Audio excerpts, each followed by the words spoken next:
La manifestation du dimanche 29 novembre faisait partie d'une série de marches pour le climat prévues au niveau mondial depuis plus d'1 an. Elle était toujours appelée par plusieurs organisations, même après son interdiction. Pourquoi ? Parce que les mobilisations critiques de la COP21 sont nécessaires et importantes. Le véritable état d'urgence est climatique. Depuis 25 ans, les rapports du groupe d'experts intergouvernemental sur le climat, GIEC, alertent de conséquences dramatiques l'accroissement de plus de 2 degrés de la température à l'échelle du globe. Et les 20 COP précédentes ont été inefficaces, avec leur cortège de résolutions hypocrites de la part des différents États. C'est pourquoi plusieurs milliers de personnes à Paris et des centaines de milliers partout dans le monde se sont retrouvés dimanche. Place de la République, l'événement s'est voulu inclusif et ouvert à toutes et à tous. Il a commencé dans un climat festif, mais petit à petit, des groupes de CRS ont commencé à bloquer chaque artère. Il n'y a pas eu de sommation audible de la part des forces de l'ordre.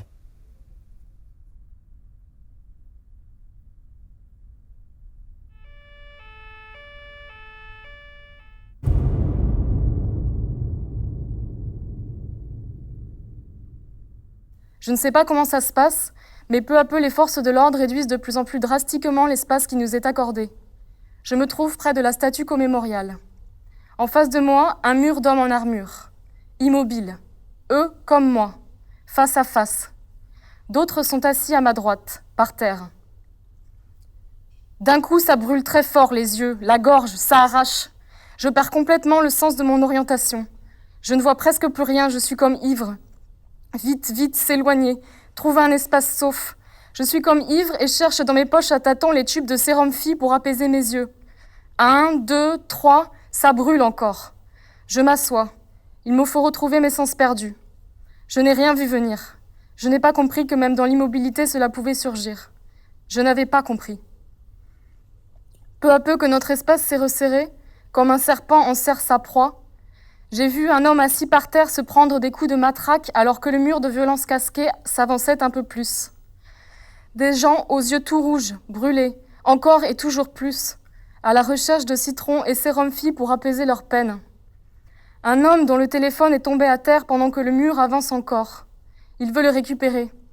Le CRS le menace de sa matraque et le tend à l'un de ses collègues à l'arrière. Ciao.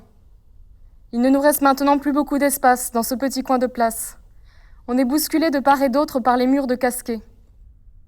Une trentaine de CRS, puis une centaine, nous ont bêtement encerclés, boucliers en avant, alors qu'aucune violence n'émanait de ce cortège.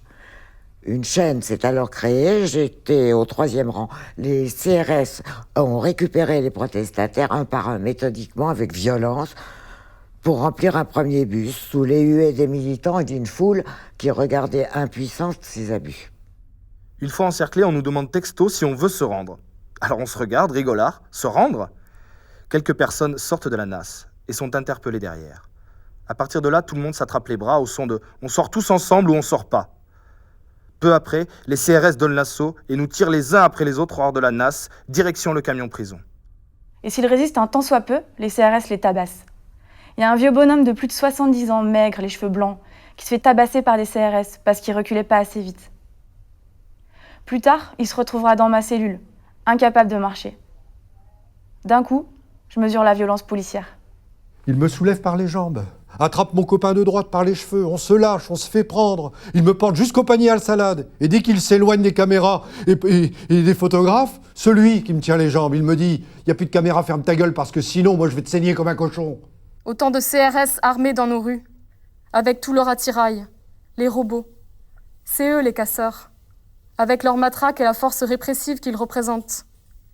Le moteur s'emballe, on décolle à nouveau et pour de bon, le bus s'engage hors de la place. Sur le chemin, on cogne. Boum, boum, boum. Le plus fort qu'on peut sur les vitres.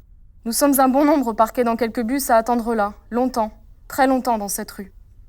Les camions alignés qui bloquent la rue, des CRS tout autour. Certains CRS, ça les fait rire quand tu les regardes depuis le bus. On leur a dit quoi à ces gens-là? Qu'on allait donner une bonne fessée à ces petits jeunes qui se permettent d'ouvrir leur gueule sur des sujets sérieux quand on leur a dit que c'était le moment de fermer sa gueule et d'ouvrir le porte-monnaie? Ferme ta gueule et consomme. Ils ont besoin d'une fessée, les jeunes qui se permettent d'être à République un dimanche de manif interdite. Ça va les refroidir, tu vas voir. Alors voilà, on est là, on attend. La nuit est tombée. Ça te dirait une petite fouille de la mademoiselle, là? Tu sais que j'adorerais fouiller mademoiselle, moi. D'autant que ça commence à faire longtemps que... Eh oh là là, vous inquiétez pas, mademoiselle, il a pas le droit. Ce sera une femme qui s'occupera de vous. Mon collègue, il a pas le droit, il est un peu perturbé. Nous sommes 100 à être parqués ou stockés selon les termes utilisés par les policiers eux-mêmes, pendant plus de 2 heures, dans le froid, dans le parking semi-souterrain du poste de police. Ces gardes à vue n'auraient été légales que si elles avaient été notifiées moins de 4 heures après avoir commencé. Je suis un grand policier qui essaye de jouer la personne sympathique, même s'il ne m'inspire pas confiance. Il commence par me demander mon âge et me faire remarquer que je suis jeune.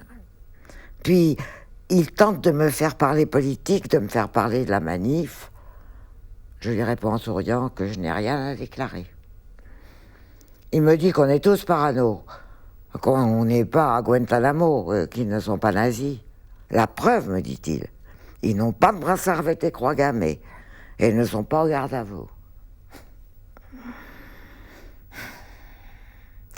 Nous sommes dans un bureau, une autre personne a été amenée, on nous fait enlever nos lacets et nos ceintures.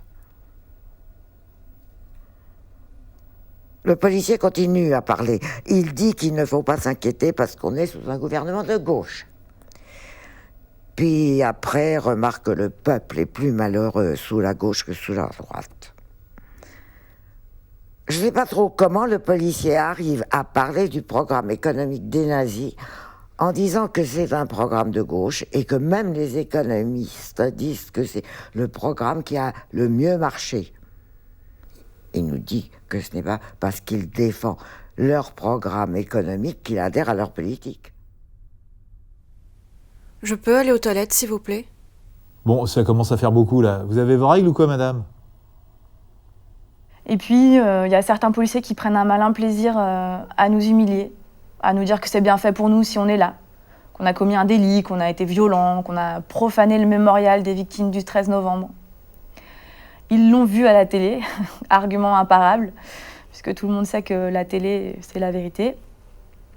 Et ils nous disent d'ailleurs qu'on devrait même les remercier d'être si sympas, parce qu'en Iran ou en Chine, on ne traite pas les prisonniers comme ça. En gros, il faudrait qu'on les remercie de ne pas nous torturer. Vient mon tour. Non, je ne veux toujours pas parler. Moi, j'ai juste l'impression d'être là vraiment pour rien. D'être là parce que les temps sont absurdes. D'être là parce que ça craint pour la démocratie. D'être là car on est sur une corde raide et qu'il en faut de peu pour choisir entre réelle démocratie ou fascisme. Bon, bah, va falloir s'attendre à ce qu'on vienne chercher les papiers chez vous. Hein. On va faire une perquisition. Vous acceptez de faire les empreintes? Sinon, qu'est-ce que je risque? 15 000 € d'amende et 1 an de prison ferme. Bref, pas grand-chose. Alors, vous me suivez ou vous voulez faire la maline, là? Comme votre pote dans la cellule d'à côté, le mongolien bobo de base. On s'est retrouvés tout enfermés. Enfin, avec une vingtaine de filles, on était enfermés donc, dans une cellule, dans la même cellule. Ils ont demandé si on souhaitait appeler ou pas un proche ou faire appel à un avocat ou à un médecin et ils nous ont conseillé de ne pas le faire parce que sinon ça durerait plus longtemps et on sortirait moins rapidement. Alors comme moi et comme beaucoup, on a refusé. Donc finalement, arrivé vers minuit, ils commencent à nous dire qu'on serait transféré vers un deuxième commissariat. Donc là, je comprends que ça ne durerait pas que 4 heures finalement. Donc je leur demande d'appeler un proche ou d'appeler un avocat, ce qui sont les droits des détenus de garde à vue en théorie, et on peut y revenir à tout moment sur nos droits. Et ils n'ont jamais voulu, pas une seule seconde, ils ont voulu. Donc là, on est 6 dans une cellule minuscule, avec un simple banc en béton, et puis 2 petits matelas tout petits, tout déchirés, et puis très sales. Et on s'allonge tour à tour, parce qu'il n'y a pas la place pour que tout le monde soit allongé dans la cellule. Et puis, on nous fait mariner, les policiers nous disent qu'on va rester là 24 heures, Puis certains sont convoqués, on leur dit qu'ils vont rester entre 48 jusqu'à 100 heures. C'est simplement pour faire monter la pression en fait et jouer avec nos nerfs. Une personne pareille avec qui j'avais été, je voyais, elle était en menottes et s'amusait à lui tordre les poignets, quoi, volontairement. Ensuite, avant d'être mise dans une cellule, il y a une policière qui m'a dit « Attention, hein, il y a la gale et le sida dans la cellule. Hein. » J'étais très choquée, quoi. Je lui ai dit « Même ça vous sert à quoi de dire ça ?» D'une part, c'est absurde, quoi, mais ça vous sert à quoi? Si ce n'est de vous démonter, quoi. Hein. Vous voyez un petit peu, de vous casser psychologiquement, de vous... Mais moi, je ne connaissais pas tout ça. Hein. Non, franchement, c'est eux, ils ont été violents. Et ça a été d'une violence que j'ai jamais vue et que j'ai jamais envie de revoir. Mais il est vrai que ça a été tellement fort que on a franchement cette peur de se dire qu'ils peuvent nous arrêter à tout moment, quoi. Que tout est autorisé.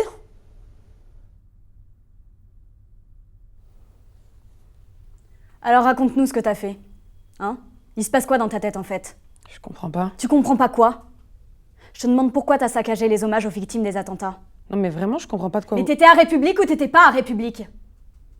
Quelle belle mentalité de merde vous avez. Hein. Franchement, t'es fier de toi? Bravo.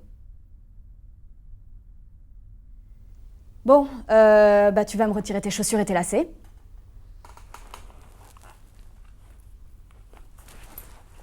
En fait, tu vas tout retirer. Comment ça? Bah tu te déshabilles entièrement. Allez.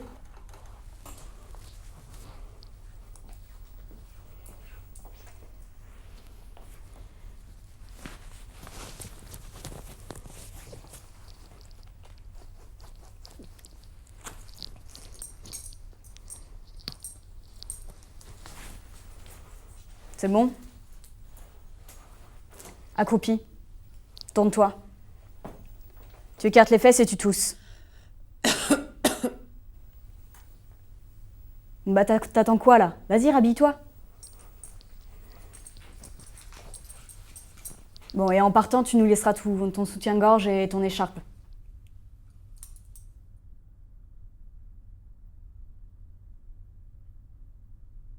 C'est lors du transfert entre le commissariat de la rue de l'Évangile et le commissariat du 9e arrondissement où j'ai terminé avec 5 camarades ma garde à vue que s'est passé l'événement que je vais vous raconter.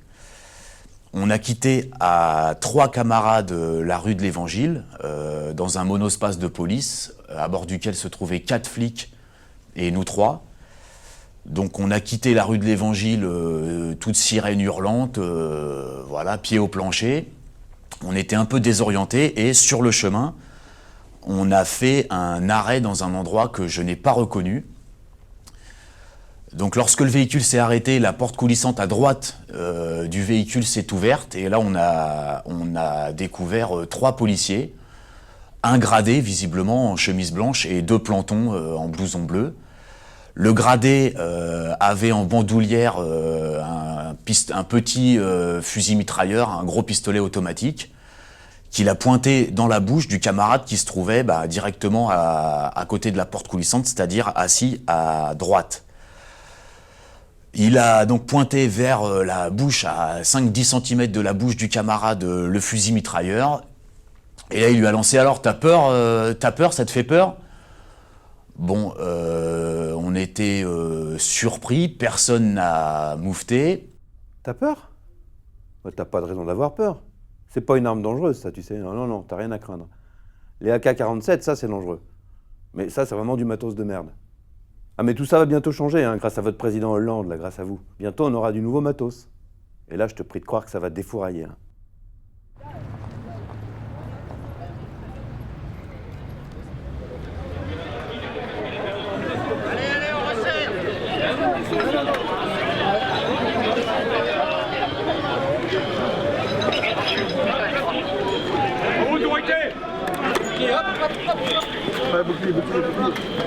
Bravo, autorité! Ici! Stop! Charlie, ouais.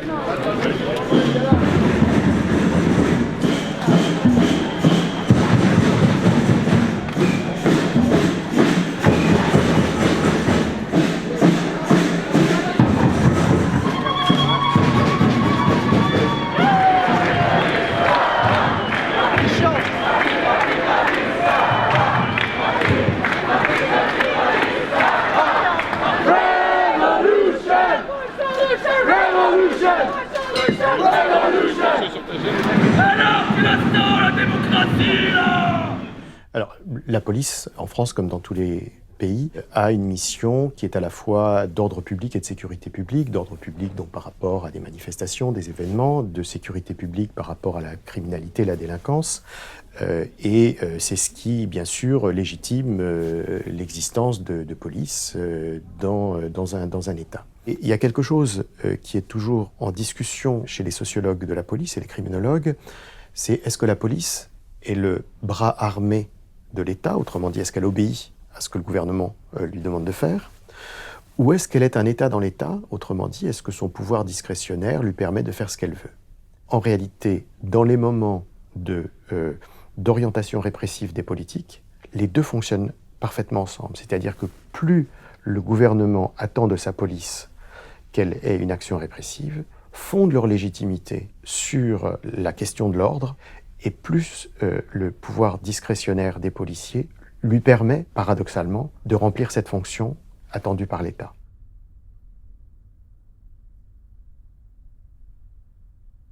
Un sociologue parlait de chèque en gris qui est donné aux policiers.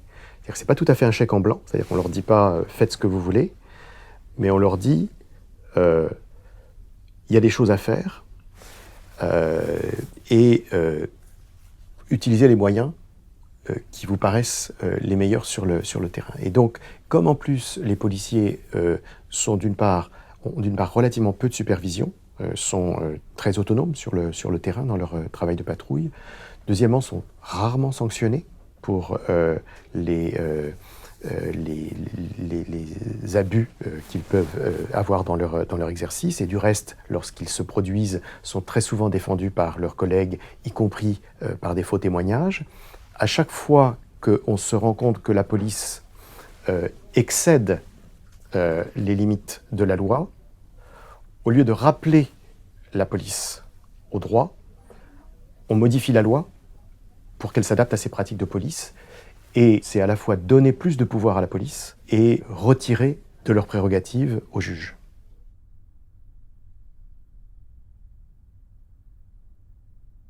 Mongols, connards de gauchistes, débiles qui ne comprennent rien à la vie, terroristes.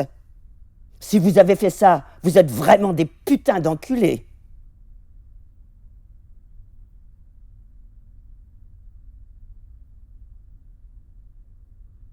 Moi, je veux pas donner mon ADN, parce que je suis pas sûre que c'est obligatoire, en fait. Donc au début, je refuse, puis les flics me mettent la pression, en me disant que ce que je risque, si je persiste dans mon refus, c'est 6 mois de prison ferme. Donc je sais pas si c'est vrai, j'aimerais bien parler à un avocat, alors je demande à parler à un avocat. On me répond que non, c'est trop tard, t'avais qu'à le demander au début de ta garde à vue. Et c'est maintenant ou jamais, si tu refuses, tu refuses, tu reviendras pas en arrière. Je crois que c'est ce qui m'a fait le plus mal dans cette garde à vue, c'est de donner mon ADN. Franchement, avoir froid, être entassé dans une cellule pendant 24 heures, se faire insulter ou humilier par les policiers, ça m'a pas fait grand-chose, quoi. Il suffit de se dire que dans la tête, on n'est plus haut que ça.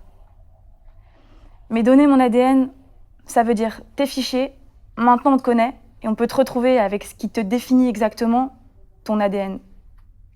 Et l'officier de police judiciaire qui m'explique que voilà, c'est pour mon bien, pour la sécurité de tout le monde. En cas de crime, tu pourras être disculpé. Enfin, je me demande, comment on peut dire ça, les yeux dans les yeux à quelqu'un, sérieusement? Déposer le premier doigt là. Non, là, ici, là. Ouais, là, ouais. Ah là, tout ça pour ça. Et c'est quoi votre problème là, avec la COP21 là? J'arrive pas à comprendre. Moi. Je suis sûr que tu sais même pas pourquoi t'étais là, toi. Et ta copine de cellule, là, qu'est-ce qu'elle fout, elle? Je ne la connais pas. C'est ça. Bon, tu sais, tout ce que tu me diras pas maintenant, les collègues, ils vont te le demander dans 1 heure, hein? Tenez, vous devez avoir faim, servez-vous, là. Bon, je vous pose même pas la question, j'imagine que vous avez aucun lien avec Daesh. Oui, non, forcément, c'est un peu ridicule. Et tu veux faire quoi dans la vie? Ah, bah ça, fallait y penser avant, hein, parce que maintenant, avec ta fiche S, tu vas bien galérer, hein, fallait réfléchir avant de faire des conneries. Mais non, vous n'aurez pas de fiche S, ma pauvre. Vous savez, ici, on n'est pas habitué à avoir des gens diplômés. Hein. Bon, c'est vrai que je t'imagine pas piétiner des bougies hein, ou des fleurs en dommage aux victimes. Là, je te vois mal balancer les pierres, mais On sait jamais avec vous. Putain, mais c'est hallucinant. Quand même, vous savez même pas ce que ça... Moi, j'y étais à Saint-Denis, d'accord, la boucherie humaine. Donc là, vous êtes là à faire des manifestations, là, vous vous rendez compte de rien. Vous êtes sur un nuage. Qu'est-ce que t'aurais fait, hein, si un terroriste, il était venu tirer sur vous? Qu'est-ce que... Hein? Et vous êtes d'extrême gauche? Non, enfin, c'est pas un crime, hein. Bon. Dans 1 heure, je vous fais sortir. Promis. C'est fini pour vous.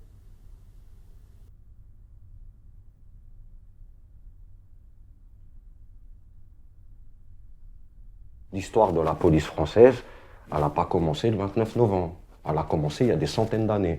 Je veux dire, quand on sait que, voilà, moi je vais prendre un truc tout clair, c'est-à-dire beaucoup de lycéens aujourd'hui qui ont manifesté, il y a beaucoup de jeunes aujourd'hui qui s'aperçoivent que la police elle est violente et tout, mais la police elle a une histoire française. Hein, je ne vais pas partir dans des trucs genre 1900, 1800 et tout. À partir de 1945, la police elle est responsable de la déportation de plus de 25 000 juifs. 1962, il y a Charonne. Il y a quand même 8 manifestants d'extrême gauche communistes qui trouvent la mort parce qu'ils manifestent contre l'OAS. Ils trouvent la mort dans une bouche de métro et tout, ça c'est une histoire. Le 17 octobre 61, tu as des centaines d'Algériens qui sont assassinés par la police lors d'une manifestation à Paris. Dans les années 70-80, par exemple en 1973, il y a ce qu'on a appelé nous, dans les quartiers populaires, l'été meurtrier. Pendant 3 mois, t'as pas eu que des policiers, mais il y avait des bobos et tout, des policiers qui tuaient, qui organisaient des ratonnades. Dans les années 80 jusqu'à aujourd'hui, et je fais des raccourcis exprès, mais je veux dire, voilà, c'est l'histoire de la police française. Depuis les années 80 à aujourd'hui, il y a eu plus de 300 victimes dans nos quartiers qui ont été tuées par la police. Je veux dire, à un moment donné, on ne peut pas dire qu'on ne savait pas que la police française était violente. C'est une culture de la police française. C'est son histoire. De la même manière que l'extrême gauche a une histoire, de la même manière que les quartiers populaires ont une histoire, de la même manière que la droite a une histoire. La police a son histoire. Et la police en France, son histoire, elle est tachée de sang. Le message qui est envoyé, c'est on vous laisse 1 heure et après on vous dégage par la force. C'est ce qui s'est d'ailleurs passé. Nuages de lacrymogènes, attaques, grenades de désencerclement qui blessent des gens. Regardons les images. Réellement, si on veut s'y intéresser et analyser, décrypter la situation, on voit des personnes qui essayent de résister à un interdit, qui se réunissent quand même sur une place avec des cantines, avec des messages et des prises de parole. Et en face, il y a une armada qui en fait n'incarne rien d'autre que la guerre. En tout cas, oui, il y a effectivement des gens qui ont saisi des bougies au sol pour se défendre et résister en fait à ce qui était pour le coup une violence, quoi, une violence de l'État, quoi. Et à un moment donné, voilà, on est aussi en colère, on a le droit d'être en colère. Voilà, je veux dire, il y a un moment où on peut plus supporter d'être oppressé, on ne peut plus supporter que d'autres soient oppressés.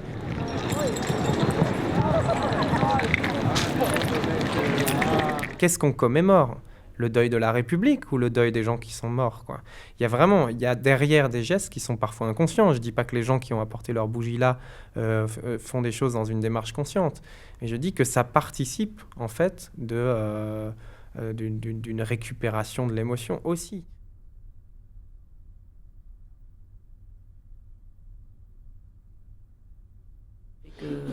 En relisant les assignations à résidence, en relisant ce qu'on leur reprochait, c'était surtout important de dire qu'on assignait à résidence des opposants politiques. Des gens on les assigne pas à résidence parce qu'ils ont fait quelque chose de mal, parce qu'ils ont des actes préparatoires ou un commencement d'exécution par rapport à quelque chose d'illégal. On leur reproche même pas une illégalité. C'était important pour moi de les qualifier à ce moment-là d'opposants politiques et qu'on arrête de dire assigné à résidence militant, qu'on opposerait d'ailleurs, je sais pas pourquoi, à des assignés à résidence qui ne sont pas des militants, c'est des opposants politiques qu'on assigne à résidence. Il y a quelque chose dont on n'a pas énormément parlé à l'audience aujourd'hui et qui m'inquiète beaucoup, c'est la production de notes blanches pour justifier des assignations à résidence, c'est-à-dire les notes des renseignements généraux, enfin on n'appelle plus renseignements généraux, mais des services de renseignement, donc des preuves rédigées par des gens payés par le ministère de l'Intérieur pour venir au soutien de la position du ministère de l'Intérieur, donc une preuve faite à soi-même. et sur laquelle il y a écrit des choses qu'on ne peut pas contester, enfin, où on peine à... Quand une note vous présente comme un leader de l'ultra-gauche radicale, comment prouver qu'on ne l'est pas c'est très angoissant, ça, d'avoir ça en face. Et ça pourrait être sur vous, ça pourrait être sur n'importe qui. Hop, quelqu'un a dit quelque chose sur vous et on le prend pour argent comptant. Impossible de contester ce qui est écrit dedans. Alors, voilà, ils ont le pouvoir de faire ça. D'ailleurs, sur la première note blanche qu'on nous a produite, on expliquait, cette note blanche disait, voilà, tel individu a fait ça, ça, ça, ça, ça. Il devrait être actif pendant la COP21 et donc sa mise en assignation surveillée et recommandée. Et c'est bien les services de renseignement qui ont demandé l'assignation à résidence, qui l'ont obtenue. Et voilà, et ça, c'est angoissant, quoi. Le droit pénal classique fait la différence entre les actes préparatoires, qui eux ne sont clairement pas sujets à poursuite pénale, et le commencement d'exécution, où là on est dans la tentative.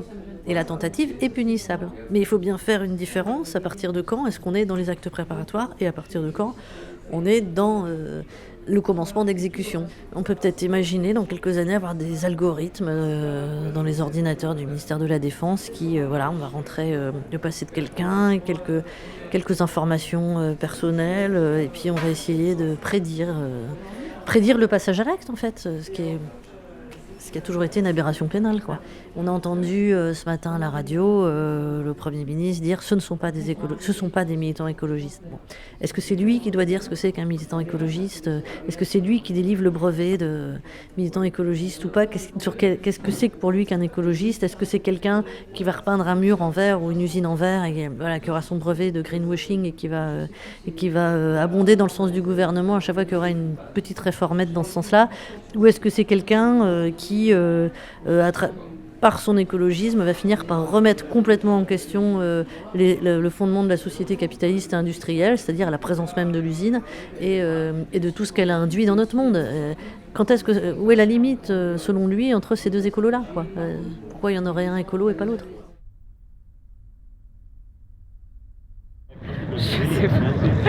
En fait, je pense que c'est le propre des gouvernements pour exister, de se désigner des ennemis et de les combattre, quoi. Et là, c'est juste encore une échelle de plus à ce qui est en train de se passer, quoi, que de désigner de nouveaux ennemis, de les montrer, de les diaboliser et de s'abattre sur eux. Il y a 2 jours, je suis arrivée à Paris. Et du coup, j'allais prendre le métro pour aller rejoindre des amis. Et je suis à peine arrivée dans la station de métro, j'ai vu 2 ou 3 personnes qui se faisaient arrêter par un flic. Et en quelques minutes, on s'est retrouvés à 7 à se faire arrêter. Donc c'était un contrôle d'identité. On a tous donné nos cartes d'identité. Le flic a appelé des renforts. Donc ils étaient au final une quinzaine de flics dans la station de métro. Ils ont dit au commissariat, vous avez un fichier qui indique que vous faites partie d'un mouvement altermondialiste. Ils avaient les consignes, ils n'avaient rien à nous reprocher, donc ils ne pouvaient pas nous mettre en garde à vue, mais qu'ils avaient les consignes dans l'eau de l'office de la ministre de l'Intérieur, qu'il doit nous garder en rétention administrative. Ils m'ont envoyé au CRA, c'était sous prétexte de me renvoyer en Belgique. Ils ont dit que j'avais pas de domicile alors que j'ai un domicile en France, j'ai un bail, je paye un loyer, je suis inscrite au consulat général de Belgique à Marseille. Donc je suis hyper régulière. Et comme ils ne pouvaient pas me mettre en garde à vue, vu qu'il n'y avait aucun chef d'inculpation, il n'y avait aucune charge contre moi, vu que je n'ai rien fait, j'ai rien fait. Du coup, ils ont trouvé cette idée de nous traiter comme des clandestins, des immigrés sans papier, quoi.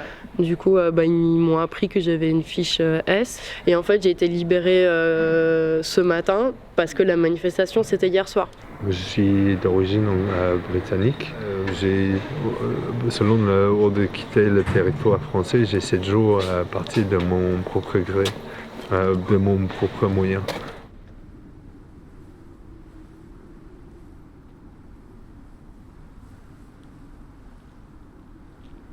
Nous sommes à l'hôpital Saint-Maurice, à côté du bois de Vincennes, un hôpital psychiatrique où j'ai été placé depuis le 30 décembre par la justice, donc au nom du peuple français, suite à un petit délit, entre guillemets, que j'ai commis 2 jours avant. C'était donc le 29 décembre, place de la République. Donc j'ai escaladé cette statue en passant par le lion, là. Et j'ai fait mon petit feu de joie, qui a très bien pris, avec la cagette, et qui a dû flamber pendant 3 minutes à peine, puisqu'il y avait juste une petite cagette, quelques morceaux de papier et 3 branches de sapin de Noël que j'avais trouvées sur les trottoirs en traînant autour de la place de la République. Le juge a choisi de me placer en HP, donc en hôpital psychiatrique, et a signé donc une condamnation à un internement psychiatrique. Quand on est privé de liberté, même dans un HP, et a fortiori dans une prison, c'est une violence extrême. Parce que la privation de liberté, c'est une torture permanente. En réalité, ils le savent très bien que cet acte est politique, parce que ça fait quand même 40 ans que je suis un militant anarcho-écologiste, et l'État le sait très bien, la justice le sait très bien. C'est eux qui essayent justement de dépolitiser toutes nos actions, et de faire croire à l'opinion publique que les opposants au capitalisme, les opposants à l'État, sont des individus dérangés, sont des individus sur lesquels on ne peut pas compter, sont des individus malades, en fin de compte.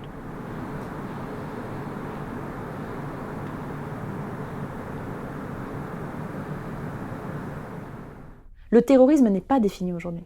Il ne l'a jamais été, il ne le sera pas. Le terrorisme aujourd'hui, si on prend le code pénal, il n'est défini que par ses objectifs, qui sont l'intimidation et la terreur. Mais le terrorisme en tant que tel n'est pas du tout défini. On va l'appréhender sous une pléthore d'incriminations.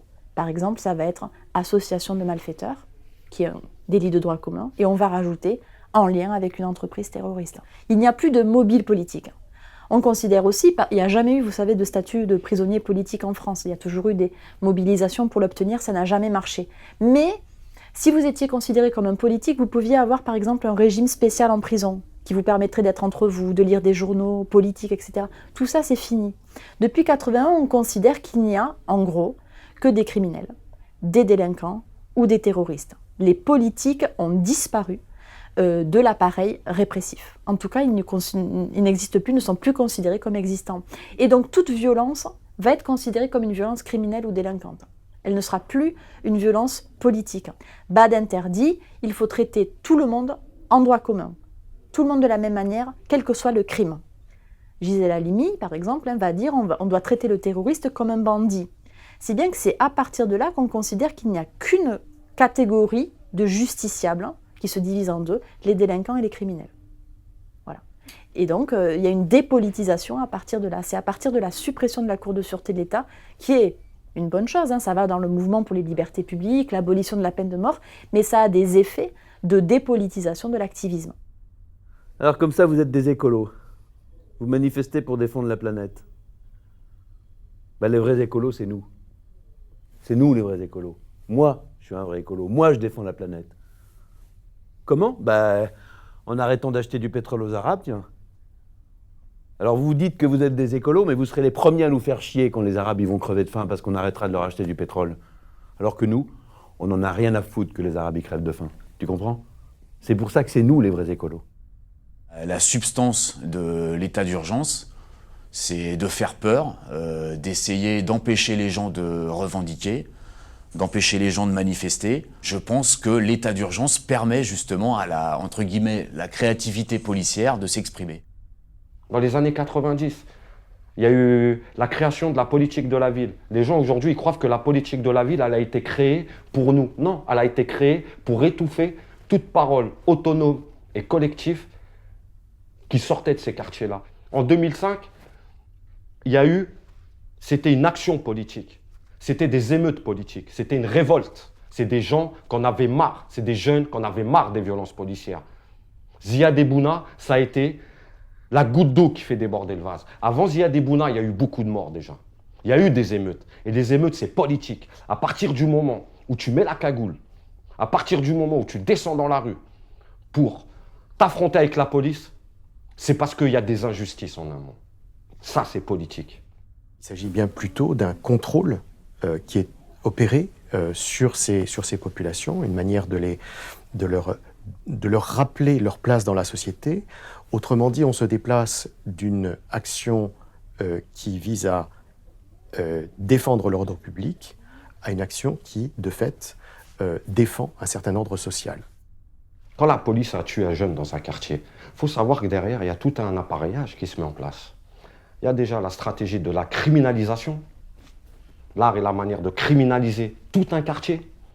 L'art est la manière de demander de l'argent. Il faut savoir que plus il y a de violence, plus la mairie reçoit des subventions de l'État. C'est aussi une histoire financière. Et la violence pratiquée par la police dans nos quartiers populaires, c'est une volonté politique. Moi, je vis l'état d'urgence depuis l'âge de 13 ans. Depuis que j'ai compris quel était le rôle de la police, quel était le rôle des gens qui nous gouvernent à l'intérieur de nos quartiers.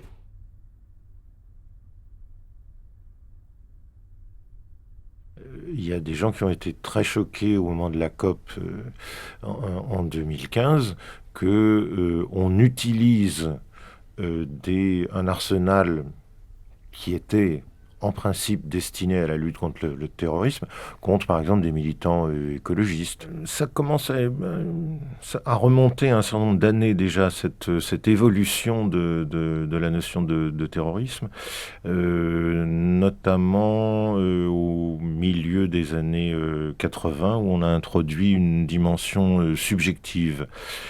C'est-à-dire pour sortir de la définition banale, terre à terre, c'est-à-dire le terroriste, c'est quelqu'un qui pose une bombe quelque part et qui tue n'importe qui, en gros. Et puis il y a eu un pic, comme on dit, un pic de pollution après les attentats de New York en 2001, où l'Union européenne a sorti de ses tiroirs un projet qui s'y trouvait déjà, qui est une révision, alors là, beaucoup plus fondamentale de la définition du terrorisme, et qui en gros permet d'appliquer l'étiquette terroriste à toute espèce d'acte de contestation qui est destiné, cet acte de contestation, à contester un gouvernement ou une organisation internationale ou à faire pression sur un État. Donc il s'agit d'une décision cadre adoptée par le Conseil de l'Union européenne le 13 juin 2002 qui prévoit que chaque État membre prend les mesures nécessaires pour que soient considérés comme infractions terroristes les actes intentionnels tels qu'ils sont définis par le droit national. Ces actes, donc, qui par leur nature ou leur contenu peuvent porter gravement atteinte à un pays ou à une organisation internationale, on peut penser à l'OTAN par exemple, lorsque l'auteur les commet dans le but de gravement intimider une population, ça on pense plutôt aux terroristes au sens classique, contraindre indûment des pouvoirs publics ou une organisation internationale à accomplir ou à s'abstenir d'accomplir un acte quelconque, gravement déstabiliser ou détruire les structures fondamentales, politiques, constitutionnelles, économiques ou sociales d'un pays ou une organisation internationale. Donc si on lit bien, le fait d'être anticapitaliste, c'est devenu par nature du terrorisme. Le message est général, il s'adresse à la population en général et à toute espèce de contestation, y compris relativement bien intégrée au système, comme des contestations syndicales, puisque ça donne les moyens à l'État soit de tolérer ce qui ne le gêne pas, et du jour au lendemain de se remettre dans un système dit d'exception, mais qui deviendra une espèce de nouvelle norme, et de réprimer ce qui l'inquiète ou ce qui le gêne à un moment donné.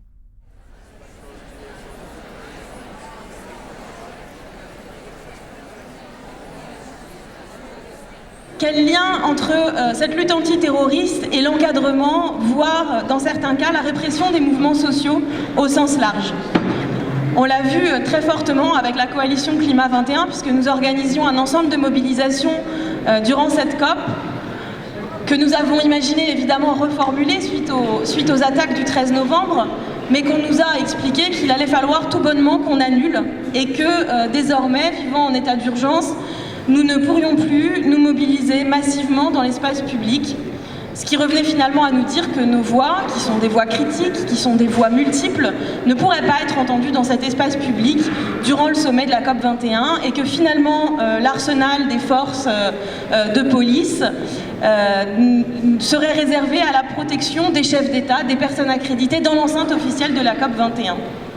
Ce qui pose une question fondamentale qui est celle de dire, dans l'enceinte de la COP 21, on décide de l'avenir de l'humanité, de notre avenir à tous, mais finalement on ne réserve qu'à certaines personnes très spécifiques le loisir de se faire entendre sur ce sujet et de prendre ces décisions, et que l'espace pour le débat, l'espace pour le débat contradictoire est quant à lui diminué, voire carrément annulé. Ce qu'il faut savoir aussi, c'est que la COP21, c'est un sommet international. Et depuis quelques années, notamment sous l'impulsion de l'Union européenne, les G20, les G7, etc. sont l'objet d'une répression très précise, très particulière, et l'objet d'un investissement sécuritaire très important. Pourquoi ? Parce que se met en jeu à ce moment-là la légitimité de l'État, la légitimité du pouvoir. Il faut montrer qu'on est à la hauteur, qu'on sait recevoir ses hôtes, qu'on sait maîtriser le pays, qu'il n'y a aucun trouble. Et donc, on sait aujourd'hui qu'il y a une très forte répression, et même une répression préventive, lorsqu'il y a ce type de sommet international. Donc ça s'inscrit à la fois dans cette histoire de la radicalité, de la répression des militants, mais à la fois dans cette gestion extrêmement sécuritaire des sommets internationaux, où on sait d'ailleurs que dans certains sommets internationaux aujourd'hui, on va appliquer à des militants des législations antiterroristes. On va les surveiller, on va les ficher, on va les empêcher de manifester, on va leur interdire l'entrée dans le territoire, etc. Donc ça devient vraiment des lieux de pouvoir ou des moments de pouvoir très importants.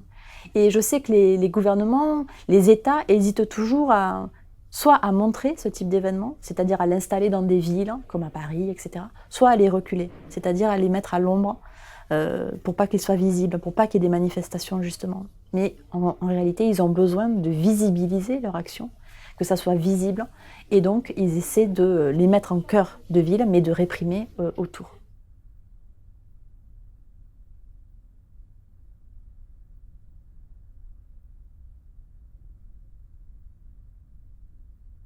Du fait que le Congrès aux États-Unis est dominé par des républicains généralement climato-sceptiques et que les États-Unis n'ont jamais signé un texte international dans lequel il y a une contrainte pour eux. Et donc tout ce qui pouvait être signe de contrainte jusqu'au dernier moment, jusqu'à la dernière heure où ils ont fait modifier un verbe qui était dans le texte, qui était « devra », ils l'ont fait changer en mettant « devrait », qui n'est pas contraignant, alors que « devra » est contraignant. C'est toute la sémantique entre shall et should en anglais. Donc là, c'est clairement, les États-Unis se sont beaucoup bagarrés sur cette histoire de contrainte juridique. Bon, et ensuite, bien entendu, il y avait les financements. Les financements, là aussi, contraignants ou pas contraignants, quel type de financement, à partir de quand, est-ce que ces financements devaient augmenter progressivement, qui doit fournir ces financements, qui doit gérer ces financements. Tout ça, ce sont des enjeux politiques très forts qui sont ressortis les 3 ou 4 derniers jours de la négociation. Chez nous, c'est l'agriculture naturelle. Mais une autre grande complicité qui vient chez nous,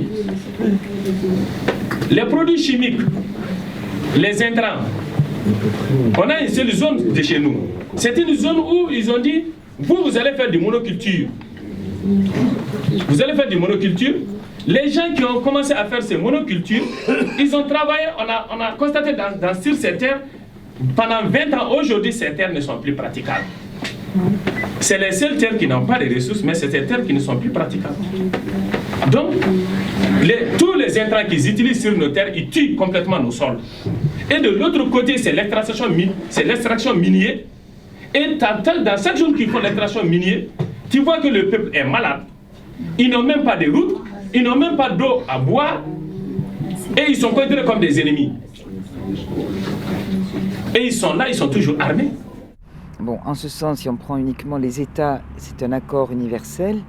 Cependant, pour nous, il n'est pas complètement universel parce que nous pensons qu'il ne fournit pas à lui tout seul, loin de là, les moyens de permettre à certains peuples qui aujourd'hui sont menacés vraiment par les conséquences du changement climatique de véritablement pouvoir se défendre et pouvoir se protéger. Donc, il affiche des objectifs très ambitieux, rester très en dessous des 2 degrés, sans se donner les moyens. Ce texte est assez vide du point de vue des moyens contraignants que devraient prendre les États pour justement satisfaire cet intérêt général. Les gaz sont produits 24 heures sur 24 Les machines sont allumées pendant des mois, des années. Rien que creuser la terre, faire enlever du minerai, l'apporter pour aller le traiter et des traitements avec des cyanures. C'est de ça qu'il faut parler. Et tout ça, c'est qui? Tout ça, c'est ordonné par qui? C'est les mêmes qui sont en train de négocier ici. C'est les mêmes qui sont là en train de négocier. Nous sommes là. Nous qui ont d'autres alternatives pour changer tout ça, on est là, on n'a pas accès. C'est eux qui vont voir est-ce qu'il faut laisser la machine allumée 24 heures sur 24 ou est-ce qu'il faut l'éteindre 1 minute dans l'année. Ils sont en train de négocier entre eux. C'est ça le vrai du problème.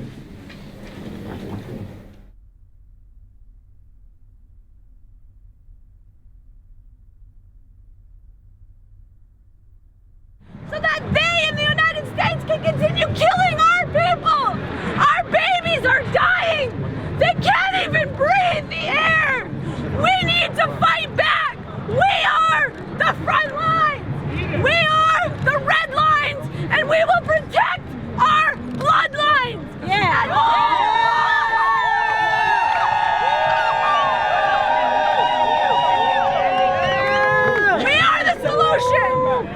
We are the solution. I'm a grandmother, a great-grandmother. Ponca, Oklahoma. I'm a Ponca woman.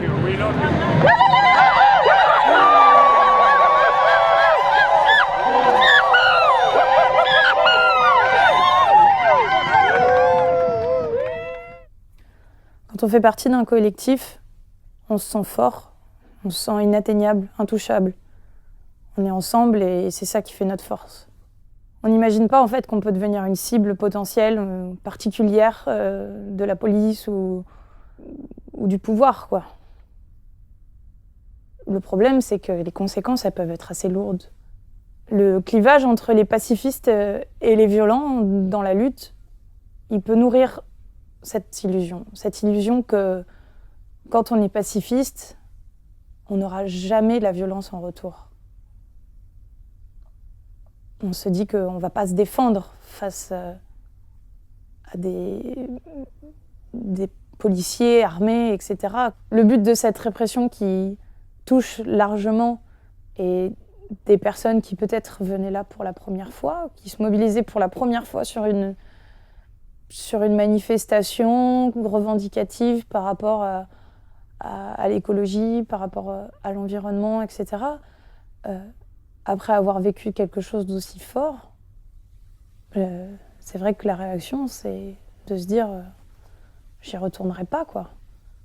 C'est de brimer, quoi. Cette répression, elle est là pour brimer et pour casser un mouvement, quoi. Casser quelque chose qui pourrait naître chez les personnes, quoi.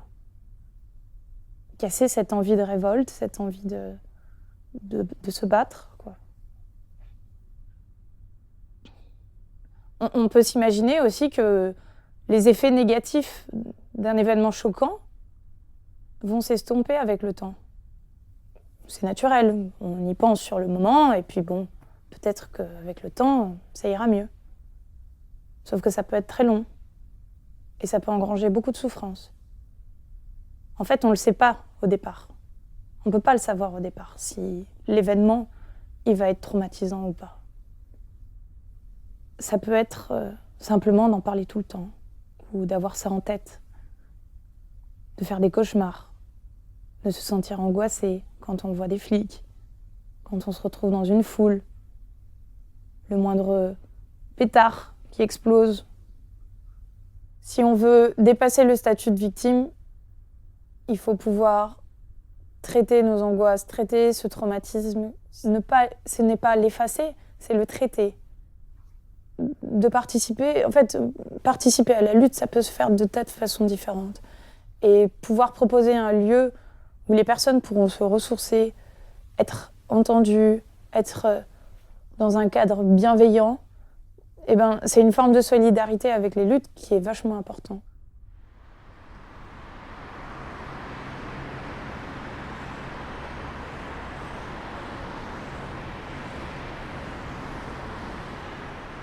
Les luttes sont les mêmes. Un jeune lycéen qui se fait tabasser par un policier, il faut savoir que c'est la même chose. Il faut qu'aujourd'hui, on se dise, c'est la même chose qu'un jeune de quartier qui se fait tabasser. Il n'y a pas de différence. Il n'y a pas de différence. Les jeunes aujourd'hui, lycéens qui se font tabasser, qui se font mutiler pour certains, qui vont garder des traces à vie, nous, on connaît ça déjà. Nous, ça fait 30 ans qu'on le vit. Nous, on a été marqués. On a été marqués au fer rouge. De la même manière qu'aujourd'hui, les lycéens, ils sont marqués au fer rouge. Ils n'oublieront jamais les violences qu'ils ont subies de la police.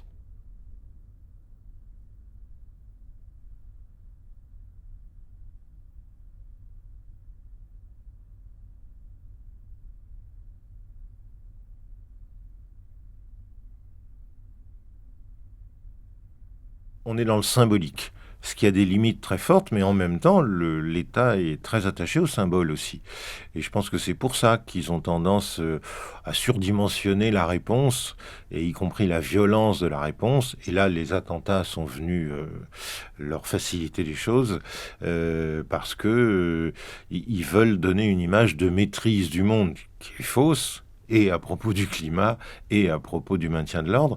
Mais là, on est, je le répète, dans le symbole. Ils voulaient donner l'impression qu'ils contrôlaient les choses, et que à partir du moment où ils interdisaient une manifestation, ils avaient les moyens au moins de, disons, de la circonscrire, en l'occurrence, sur une place de Paris, et de ne pas laisser une manifestation qui aurait été nombreuse se balader dans Paris et peut-être atteindre des objectifs politico-militaires. Donc ils ont été obligés de tolérer parce que c'était difficile d'interdire complètement. Ils peuvent, hein, ils savent faire. Dans le jeu de la démocratie, ils sont obligés de prendre certaines précautions, au moins. Bon, puis alors il y a eu un jeu qui a été respecté de la majorité de manifestants gentillets, et puis une minorité qui cherche l'affrontement avec la police. Donc finalement, je trouve qu'ils se sont pas mal débrouillés. Comme leur sommet, en plus, n'a pas été un absolu fiasco, au sens où ils ont fait semblant de se mettre d'accord sur quelque chose, je trouve que le bilan de leur côté est plutôt, hélas, plutôt positif. C'est-à-dire ces 317 gardes à vue, c'est énorme, notamment quand on regarde en réalité les motifs. Donc on sait qu'il y a sur les 317 personnes qui ont été gardées à vue, je crois qu'il n'y en a que 10 qui ont été gardées à vue pour des faits de violence, et tout le reste, c'était pour participation à une manifestation interdite. Et ça, c'est une forme de répression qui a en fait pour objectif de dissuader les militants et de leur faire peur. C'est-à-dire, c'est une manière de leur dire, vous pouvez être jugé, vous pouvez risquer des poursuites judiciaires, et donc il faut cesser de militer et de manifester. Mais la garde à vue, elle a toujours existé en France. Seulement, elle a vraiment une histoire extrêmement particulière. C'est un dispositif policier très particulier parce que, par exemple, ce qu'il faut savoir, c'est que jusqu'à Vichy, la garde à vue était pratiquée par la gendarmerie et la police sans aucun fondement légal. Il n'y avait pas de loi ou de code qui encadrait la garde à vue, et donc elle était là pour obtenir l'aveu. C'est-à-dire que torture et garde à vue, aveu, a toujours été lié. Et c'est pas un hasard si la garde à vue a été légalisée pour la première fois sous Vichy. Donc c'est une institutionnalisation de la garde à vue par le régime vichiste. Et ensuite on l'a gardée.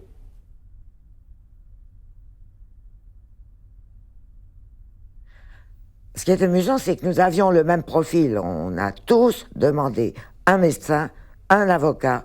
On n'a rien déclaré, rien signé. Comme si ces connaissances basiques de droit nous offrait des conditions de détention, disons, dignes. Je m'en sors avec une ITT 5 jours pour violence policière et une décision du procureur en attente pendant 3 ans. Maintenant, au moins, je connais un peu. Je sais de quoi je parle. Pardon, je crois que je vais avoir du mal.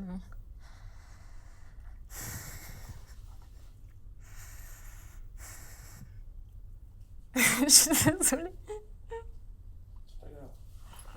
J'aurais dû plus respirer parce que là...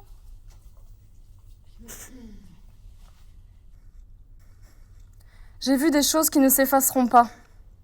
J'ai été témoin de ce pourquoi certains peuvent dire « nique la police ». J'ai compris. J'ai vu ces fous qui ne savent pas. J'ai vu ces collègues des fous qui ne savent pas, qui se taisent J'ai vu ces gens peut-être corrects au départ qui sont probablement devenus fous du métier, le regard fou. C'est triste pour eux, c'est triste pour nous. Si vous faisiez notre métier, vous comprendriez, vous ne le faites pas, alors vous ne pouvez pas parler, vous ne pouvez pas vous permettre de parler. Vous croyez? Moi, je ne crois pas.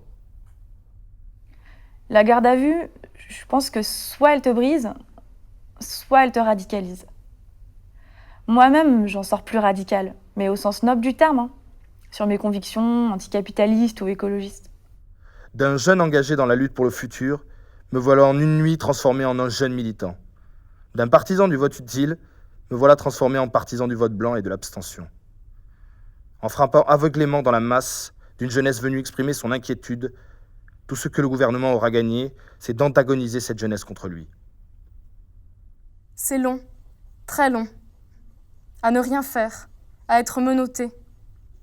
Reconnu coupable de ne pas m'être dispersé après des sommations que je n'ai pas entendues, que des centaines de personnes n'ont pas entendues, que presque personne n'a entendu.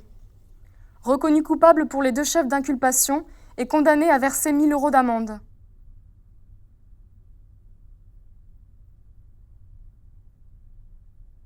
Je n'entends pas d'objection. L'accord de Paris pour le climat est accepté.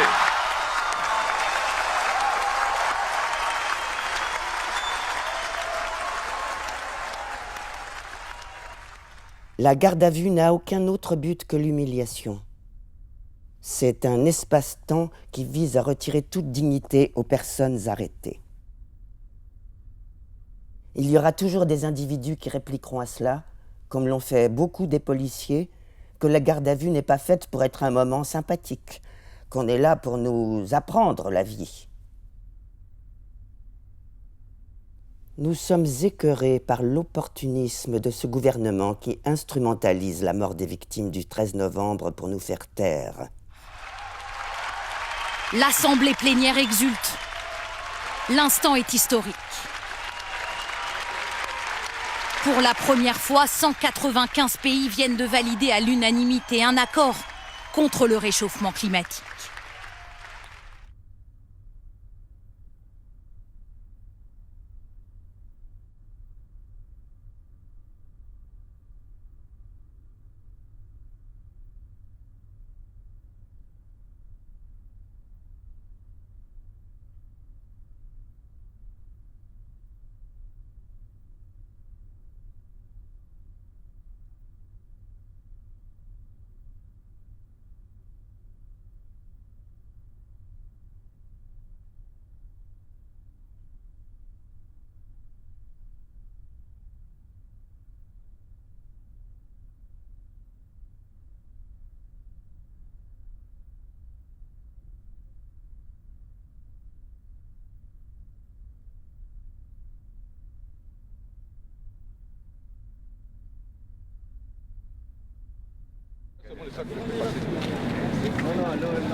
Sifflez les sacs.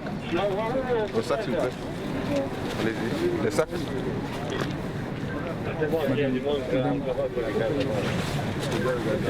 Pensez à faire sortir les objets des sacs.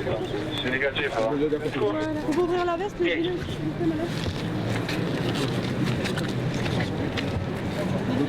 Qu'est-ce que c'est? Je sais pas, il y a vraiment plein de choses, je m'en rappelle pas.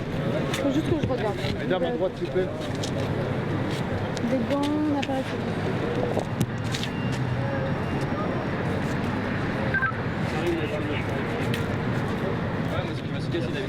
Non plus, je l'ai pas. T'as pas ta carte? Si, je l'ai. Dieu merci.